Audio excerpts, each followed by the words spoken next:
Hello everyone and welcome back to the channel. तो आज की वीडियो में हम करने वाले हैं क्लास 10th के चैप्टर 3 को स्टार्ट, जिसका नाम है प्रोडक्शन एंड एम्प्लॉयमेंट। तो चलिए बढ़ते हैं इसी के साथ इसके सबसे पहले टॉपिक की तरफ, जो कि है सेक्टर्स ऑफ इकोनॉमी। अब आपने इतने साल इस अर्थ पे गुजारे हैं, तो ये बात तो आपको समझ आ ही गई होगी कि डिफरेंट पीपल को अपनी लिविंग यानी कि अपनी लिविंग अर्न करने के लिए डिफरेंट टाइप्स ऑफ वर्क करना पड़ता है। सिंपल लैंग्वेज में लोगों को अलग अलग तरीके का काम करना पड़ता है ताकि वो लोग अपनी लाइफ अच्छे से जी सके। अब अगर इनके हम डिफरेंट वर्क्स को 3 मेन कैटेगरीज में कैटेगराइज करते हैं, तो हमारे पास सबसे पहली कैटेगरी आएगी एग्रीकल्चरल एंड रिलेटेड एक्टिविटीज़ की। यहाँ पर कई सारी अलग अलग जॉब्स इंक्लूडेड हैं, like farming, fishing, forestry, mining etcetera. और इस सेक्टर में नेचर का सबसे बड़ा रोल होता है, क्योंकि फॉर एग्जांपल अगर आप क्रॉप्स की ही बात कर ले तो क्रॉप्स को उगने के लिए चाहिए सॉइल, सनलाइट, वाटर, जो कि नेचुरल रिसोर्सेस हैं। अब हम बात करते हैं हमारे नेक्स्ट कैटेगरी की, जो कि है मैन्युफैक्चरिंग एंड इंडस्ट्रीज। अब ये वो काइंड ऑफ कैटेगरी है, यहाँ पर ऐसे जॉब्स होते हैं जहाँ पर आपको दूसरी चीज़ को प्रोड्यूस करना होता है। फॉर एग्जाम्पल अगर आप एक फैक्ट्री में जाते हैं तो वहाँ पर आप क्लोथ्स प्रोड्यूस करते हैं यूजिंग डिफरेंट मशीनरीज या फिर टूल्स। तो ये वो कैटेगरी होती है जहाँ पर आप दूसरी चीज़ों का इस्तेमाल करके यानी कि रिसोर्सेस का यूज़ करके एक नई चीज़ को प्रोड्यूस करते हैं, जैसे कि कार्स, क्लोथ्स एक्सेट्रा। अब हम आते हैं हमारी सबसे लास्ट कैटेगरी पर, जो कि है सर्विस एक्टिविटीज़। अब ये वो टाइप के जॉब्स होते हैं जहाँ पर कुछ भी प्रोड्यूस नहीं होता। पिछले 2 कैटेगरीज की जगह यहाँ पर कुछ भी प्रोड्यूस नहीं किया जाता। ये वो काइंड ऑफ कैटेगरी है जहाँ पर आप दूसरों को सर्विसेज प्रोवाइड करते हैं। फॉर एग्जाम्पल आपके teachers, doctors, drivers, shopkeepers etcetera, ये लोग कुछ प्रोड्यूस नहीं कर रहे, ये लोग सिंपली आपकी लाइफ को ईजी बना रहे हैं अपने सर्विसेज के थ्रू। तो ईच टाइप ऑफ एक्टिविटी आपको ये जानने की ज़रूरत है कि हर एक्टिविटी हमारी कंट्री के लिए और हमारी इकोनॉमी के लिए इक्वली इम्पॉर्टेंट है। अब हम बात करते हैं इस टेबल की, जो आपको आपकी रीडर से दिया गया है। इस टेबल को देखने के बाद आपको पता चल जाएगा कि कैसे डिफरेंट ऑक्यूपेशंस और क्लासिफिकेशंस होते हैं। अब हम बात करते हैं हमारे नेक्स्ट टॉपिक की, जो कि है ग्रॉस डोमेस्टिक प्रोडक्ट। अब इसे भी हम एक सिंपल एग्जाम्पल के थ्रू समझेंगे। अब इमेजिन करिए कि आपके सामने 2 अलग अलग फैमिलीज है, जिसमें से एक फैमिली रिच है और दूसरी फैमिली पुअर है, लेकिन आपको ये डिस्टिंग्विश करना है कि कौन सी फैमिली रिच है और कौन सी पुअर है। तो आप इसे कैसे करेंगे?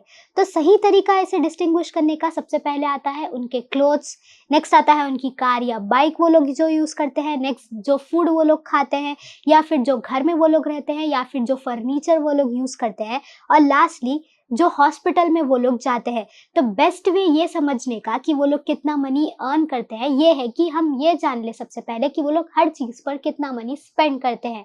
इससे हमें आसानी से समझ आ जाएगा कि कौन सी फैमिली रिच है और कौन सी फैमिली पुअर है। इन द सेम वे अगर आपको जानना है कि एक कंट्री के बारे में अगर आपको ये बात जाननी है कि कौन सी कंट्री ईयरली एक अच्छे से परफॉर्म कर रही है या फिर नहीं, तो उसे समझने के लिए भी आपको सबसे पहले ये देखना ज़रूरी है कि पर ईयर वो कंट्री कितना टोटल मनी मेक कर रही है अपने गुड्स और सर्विसेज को सेल करके। मैं फिर से कह दूंगी कि अगर आपको जानना है कि कौन सी कंट्री परफॉर्म वेल कर रही है दूसरे कंट्रीज़ के कंपैरिजन में, तो आपको ये देखना ज़रूरी है कि वो कंट्री पर ईयर कितना टोटल मनी मेक करती है अपने गुड्स और सर्विसेज को सेल करके।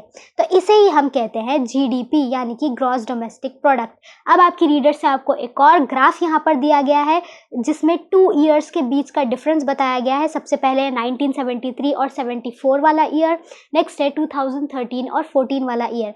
इसे देखकर आपको समझ आ जाएगा कि हमारी इकोनॉमी के डिफरेंट पार्ट्स में पहले और अब कितना डिफरेंस है, और पहले और अब कितने सारे गुड्स और सर्विसेज बेचे जाते थे, लाइक फार्मिंग, फैक्ट्री, सर्विसेज या फिर एक्सेट्रा।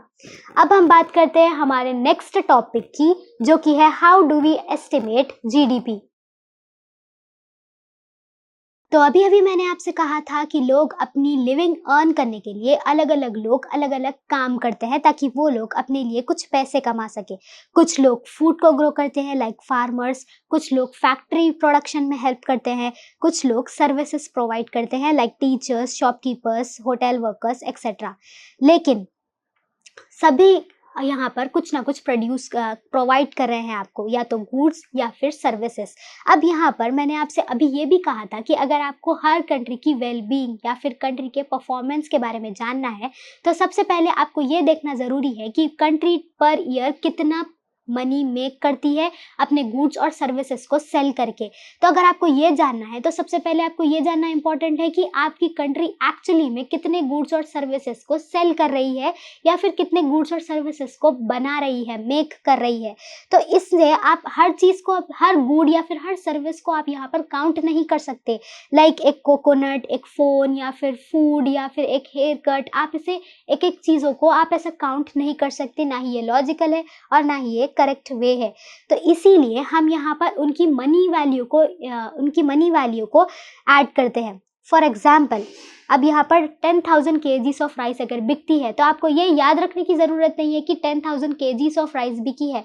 उसकी बजाय आपको उसकी मनी वैल्यू को ऐड करना चाहिए। फॉर एग्जाम्पल, अब 10,000 kgs ऑफ राइस अभी बिकी है, मैंने कहा था, उसे वो बिकी है पर 25 रुपीज़ kg के हिसाब से, तो वो होगा 2,50,000 इन टोटल। अब 5,000 कोकोनट्स अगर 10 रुपीज़ पर कोकोनट बिकते हैं, तो 50,000 रुपीज़ आते हैं। तो अब आपको ये दोनों अमाउंट्स को ऐड कर लेना है, लाइक 2,50,000 प्लस 50,000 जो कि होते हैं 3 लाख। तो इससे आपके लिए आसान हो जाएगा क्या, और आप आसानी से ये भी समझ पाएंगे कि कितनी चीज़ें प्रोड्यूस हो रही है, उनमें से कितने प्रोडक्ट्स सेल किए जा रहे हैं। अब हम इसे और अच्छे से समझते हैं एक सिंपल स्टोरी के थ्रू। सबसे पहले यहाँ पर एक फार्मर होता है जो कि ग्रो करता है 100 kgs ऑफ राइस, और उसे वो सेल करता है 25 रुपीज़ पर kg के हिसाब से। ध्यान से सुनिए, अगर मैंने यहाँ पर राइस कहा है, इसका मतलब ये नहीं है कि ज़मीन से वो डायरेक्टली राइस उगाता है। इसका मतलब ये है कि वो पैडी प्रोड्यूस कर रहा है जिससे राइस निकलता है। अब यहाँ पर 2,500 रुपीज़ में उसने इसे बेच दिया एक राइस मिल को। अब राइस मिल यहाँ पर उसे राइस में कन्वर्ट करेगा, तो ऑब्वियसली यहाँ पर सारी की सारी राइस नहीं होगी, तो इसमें से निकलती है 80 kgs ऑफ राइस और 20 kg हस्क, क्योंकि वो पैडी था।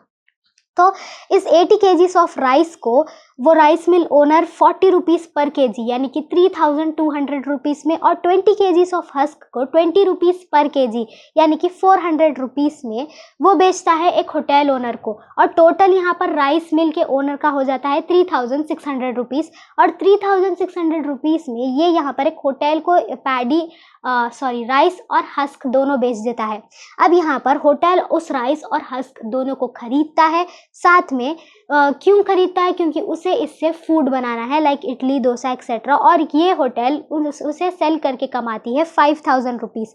तो अगर आप इस स्टेप बाय स्टेप प्रोसीजर को अगर आप ठीक से देखते हैं, तो आपको ये समझ आता है कि हर स्टेप पर यहाँ पर मनी वैल्यू बढ़ती जा रही है। और लास्टली जब हमारा अमाउंट 5,000 आता है, तो हम उसे ही फाइनल अमाउंट कंसिडर कर लेंगे। और अगर आप लोग सोच रहे हैं कि इस 5,000 के अमाउंट में हमारे हर स्टेप पर आए हुए अलग अलग मनी को, लाइक राइस और हस्क के और पैडी के मनी को हमें दोबारा से इंक्लूड करना है, तो यहाँ पर आप गलत है, क्योंकि हम सेम ही चीज़ को बार बार काउंट कर रहे हैं। जब हमने 5,000 को फाइनल मान लिया है, इसका मतलब ये है कि राइस और हस्क के 3,600 जब हमने कंसिडर किए थे, तो उसमें 2,500 पैडी के ऑलरेडी इंक्लूडेड थे, और 5,000 जब हमने यहाँ पर इडली और डोसा के लिए कंक्लूड किया था, तो उसमें ऑलरेडी 3,600 राइस और हस्क के हमने इंक्लूड कर लिए थे। तो इसका मतलब ये है कि हमारी फाइनल वैल्यू 5,000 ही होगी। और अगर आप फिर से इसे काउंट करने जाएंगे, तो आप सेम ही चीज़ को डबल काउंट कर लेंगे। तो इसीलिए हमें सिर्फ हमारे फाइनल वैल्यू को ही कंसिडर करना चाहिए, ताकि हम डबल काउंटिंग को अवॉइड कर सकें। चलिए अब हम बात करते हैं यहाँ पर फाइनल गुड्स और इंटरमीडिएट गुड्स के बारे में। तो इंटरमीडिएट के बारे में सबसे पहले हम बात करते हैं, और फिर से हमारे एग्जाम्पल की तरफ एक बार देख लेते हैं। यहाँ पर एक फार्मर पैडी को ग्रो करता है और उसे राइस मिल में बेचता है। राइस मिल उसका राइस और हस्क अलग अलग बनाता है और उसे एक होटल में बेच देता है, और होटल उस राइस का यूज़ करता है और हस्क का यूज़ करता है इडली डोसा बनाने के लिए, और वो लोगों को डायरेक्टली बेच देता है। तो यहाँ पर हमारा फाइनल गुड है इडली और डोसा, और यहाँ पर पैडी, राइस और हस्क ये तीनों इंटरमीडिएट गुड्स हैं। इंटरमीडिएट गुड्स का मतलब ये होता है कि ये चीज़ें फाइनल गुड्स नहीं है। इसका मतलब ये है कि ये एक इंग्रेडिएंट की तरह है जिसे आप यूज़ कर रहे हैं अपने फाइनल गुड को प्रिपेयर करने के लिए। और इम्पॉर्टेंट पॉइंट यहाँ पर ये है कि पैडी, राइस और हस्क ये तीनों इंटरमीडिएट गुड्स है, ये फाइनल गुड्स नहीं है। अगर आप डायरेक्टली इन्हें कंज्यूम करते हैं तो ये फाइनल गुड्स हो जाएंगे। तो अब हम बात करते हैं फाइनल गुड्स की। फाइनल गुड्स जैसे कि अब आपकी फैमिली में से कोई डायरेक्टली राइस लेकर आ जाता है घर पर, तो आप उसे कुक करके खा लेते हैं, तो राइस आपके लिए तभी फाइनल गुड हो जाएगा। लेकिन अगर यही राइस कोई होटल को बेच देता है, होटल खरीदता है इस राइस को, और इस राइस को दोबारा से वो लोग यूज़ करते हैं किसी और चीज़ के प्रिपरेशन के लिए, लाइक इडली डोसा ही बनाने के लिए, तो जब उस टाइम पर वो फाइनल प्रोडक्ट ही आपका इडली डोसा हो जाएगा और वही आपका फाइनल गुड होगा। इसका मतलब ये है कि राइस यहाँ पर फिर से एक इंटरमीडिएट गुड बन जाएगा। तो इंटरमीडिएट गुड्स का मेन मतलब यही होता है कि ये इंग्रेडिएंट्स की तरह यूज़ किए जाते हैं फाइनल गुड को प्रिपेयर करने के लिए, और फाइनल गुड होता है जो कि वेल प्रिपेयर्ड होता है, जो कि लोग डायरेक्टली कंज्यूम करते हैं। तो चलिए बढ़ते हैं हमारे नेक्स्ट चीज़ की तरफ, जो कि है वैल्यू एडेड। तो वैल्यू एडेड यहाँ पर एक दूसरा मेथड है जिसके थ्रू आप अपने फाइनल अमाउंट को आसानी से पहचान सकते हैं। तो ये जानना ज़रूरी है कि जब किसी चीज़ को बनाया जाता है तो स्टेप बाय स्टेप एक एक पर्सन उसमें अपनी अपनी वैल्यू ऐड करता चला जाता है। फॉर एग्जाम्पल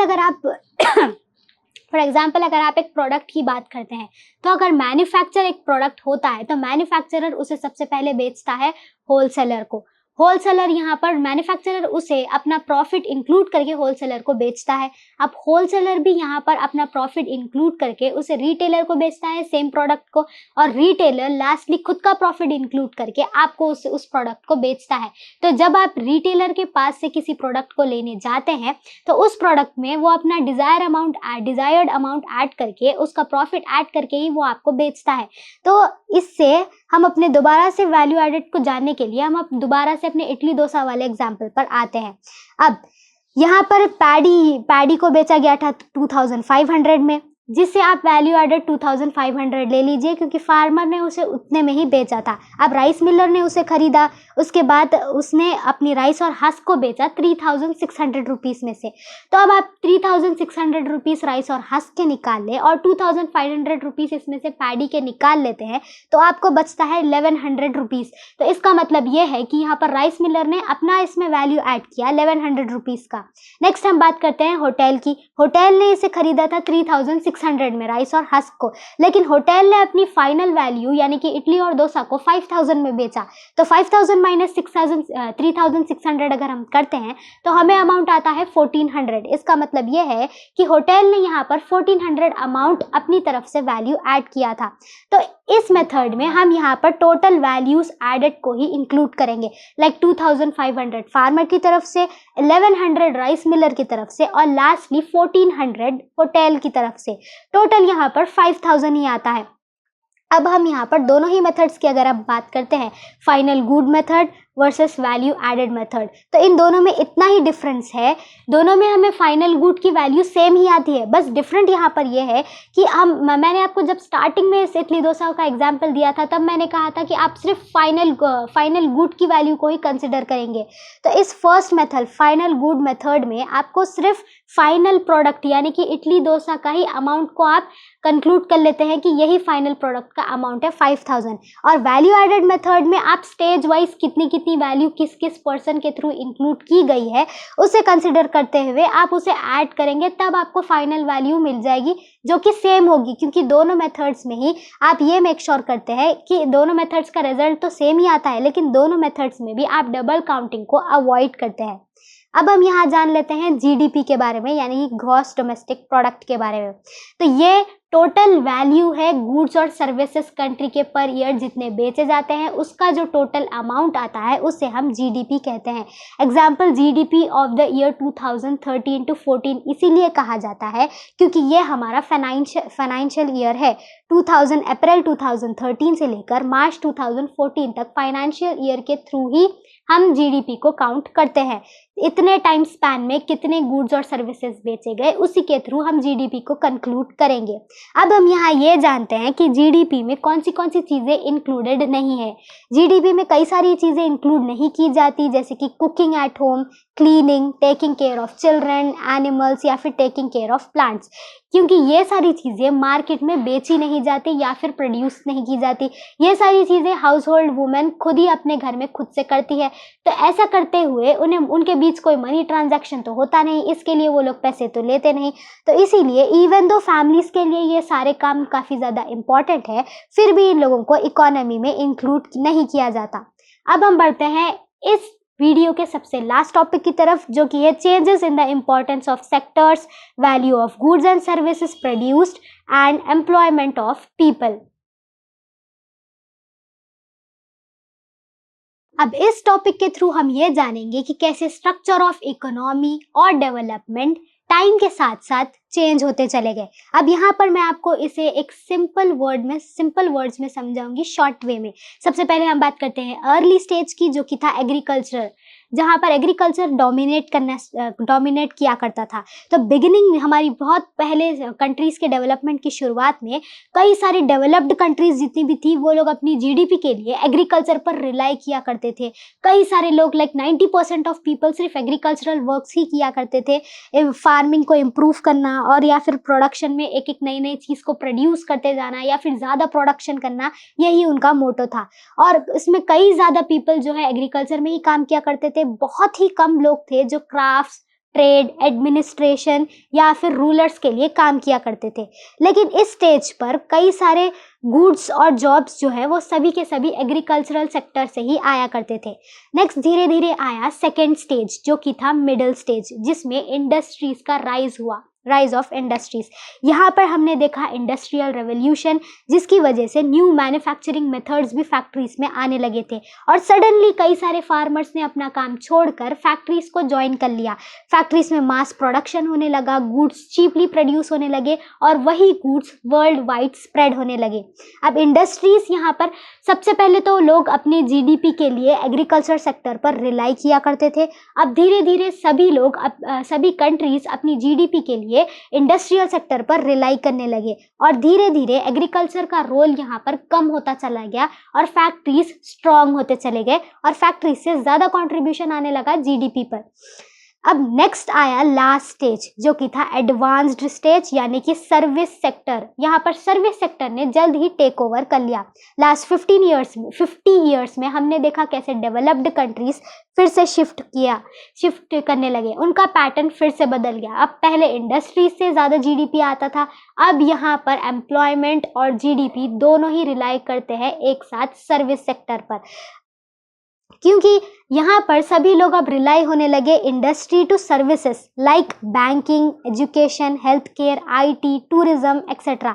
अब कई सारे लोग इन्हीं सर्विसेज वाले वर्क्स में काम करते थे, तो इसीलिए most of the GDP service sector से ही आने लगी। अब हम इंडिया के केस की बात करते हैं और हमारा 1973 और 1974 और 2013 टू 2014 तक का डाटा अगर हम देखते हैं तो हमारा भी यही पैटर्न था। हमारा एग्रीकल्चर शेयर सबसे पहले जीडीपी से आया करता था, लेकिन शार्पली वो फेल होने लगा और इंडस्ट्रीज राइज होने लगी। कुछ टाइम तक इंडस्ट्रीज ने यहाँ पर अपनी जगह बनाए रखी, जिसके बाद सर्विस सेक्टर्स ग्रो होने लगे। अब स्पेशली सर्विस सेक्टर से ही हमारी भी ज़्यादातर जीडीपी आती है। इन शॉर्ट डेवलपमेंट ने यहाँ पर एक पैटर्न को फॉलो किया। सबसे पहले agricultural industry, agricultural sector, next industrial sector और लास्टली सर्विस सेक्टर। और अब सभी कंट्री के लिए एक बिगेस्ट कंट्रीब्यूटर जीडीपी का बन चुका है सर्विस सेक्टर।